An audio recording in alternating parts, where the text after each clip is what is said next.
Alright everybody, so what I'm going to show you now is how you can take your previous positive and negative space black and white imagery and spice it up by adding complementary colors. Now, I've opened up a flat version of my image. It only has one layer. If you have multiple layers, you could right click and ask it to, let me see if I duplicate this layer. If you have more than one layer, you could ask it to merge visible or flatten image, so you're only working with a single layer. That may be helpful. So here's what I'm going to do. I'm going to play around with complementary colors. I'm going to ask for a magic wand tool by hitting the letter W. If you click it and you don't end up getting the magic wand, just click and hold so you can drag down to the appropriate selection tool. And I'm going to click on one area of white, and I'm going to make sure that I have the contiguous unchecked. So what that means is if I did contiguous and click on white, it only selects the white that's connected somehow, but it misses all this out here. Now if I uncheck contiguous, anywhere I click that's white, it collects or selects all the white spaces. So what I want to do with that is I want to pick a color. I'm going to create a new, I'll go to layer, new fill layer, and I'll use a solid color. Alright, and maybe I'll pick an orange, so I'll call it orange baseball. Now it's coming in as yellow, but I can adjust that on my sliders. And I'll click OK. Now what I want to do is replace the background that's showing black with the opposite on the color wheel. So if I look at my instructions here, I'll see the opposite of blue is orange. So I need to pick an orange background. So I will go one layer below, and I'll go to layer, new fill layer, solid color, blue, and then I just need to make sure I pick blue. So this I can save. This is one example of a complementary color pair being applied to the positive and negative space. So I'll save. And I'll save as a JPEG, complementary baseball, positive, negative. I'll call it 1. Alright, and I always max out the quality. Okay, now you could hide these layers and make new ones, or you can just adjust these layers to do new things. For instance, if I wanted to have let me just hide and I'll make new ones because I'm going to try some different things like using gradients as well as solid colors. So W for my magic wand tool. I'll select all of the black areas this time, and I'm going to ask for a solid color of, yeah, yellow's fine. We'll go with yellow. Now I want, instead of a black background, okay, I'm going to have a gradient background. So I'm going to ask for a gradient.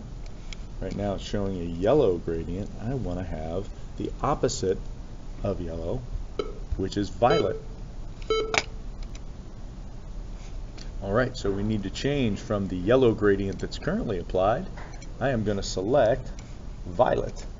I can select two different values of violet. I might want to have pure violet here, and then over on this side maybe I want to have a darker violet. Okay. Now, it's currently going from a solid color to a 0 opacity color. I'm going to make that 100% solid, and then I'll click OK. Now, I could play around with whether I want this to be linear, whether I want the darker version on top. I can even click and drag to move it. I can change the angle of it.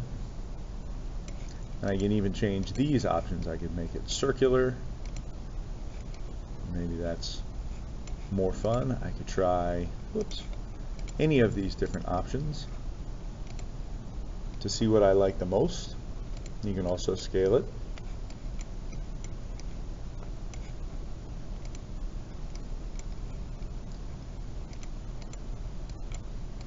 So that's pretty cool. I'm going to save that.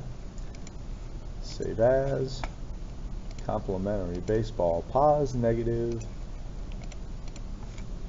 2. Alright.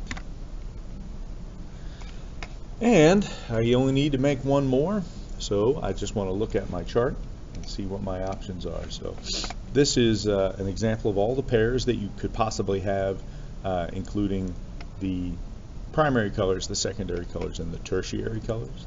I kind of am partial to red, orange, and blue, green, so I am going to take this yellow area and change it to a blue, green,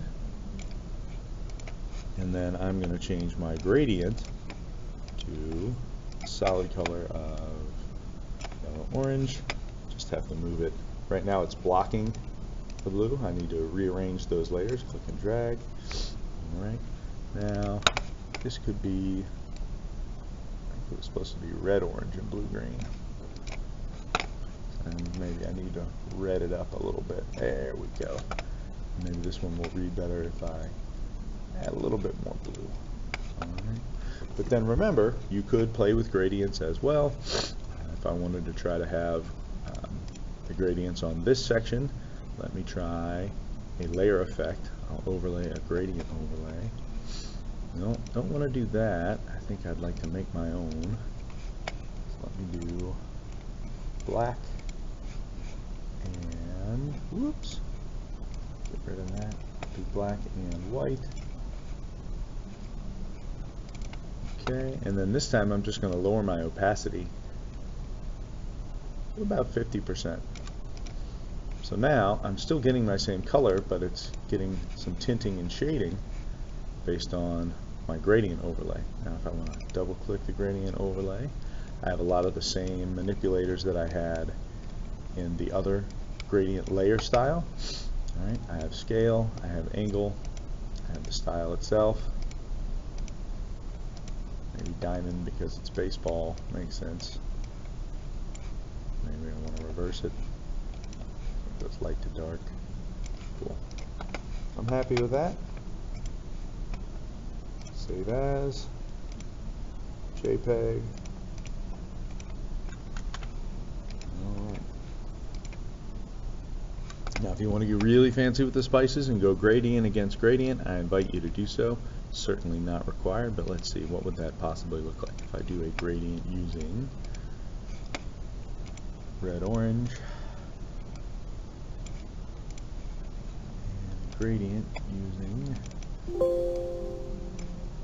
kind of a lighter muted red, orange, at 100% opacity.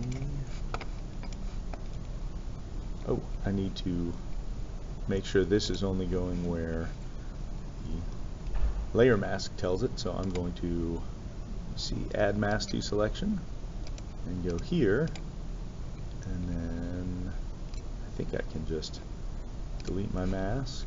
Yep, and then I'll make a new mask.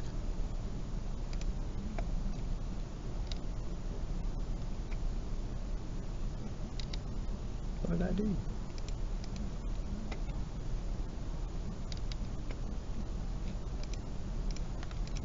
Maybe I have to hit Control I. There we go. I was doing the orange on orange. Now you can see you've got the red orange on the blue green. Play with the scale. I just want it kind of intense in the center and then fading out as we get to the sides. Save that. I'm ready to go.